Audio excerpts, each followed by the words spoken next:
है दुबई में। और मैं अब वापस जा रहा हूँ।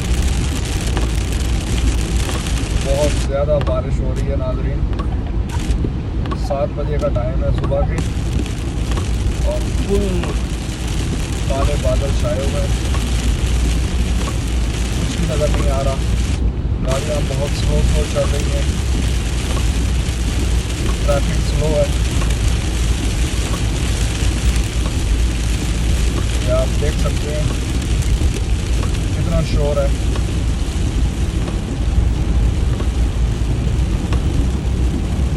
ये सामने वार्निंग साइन भी लगा हुआ है बारिश का।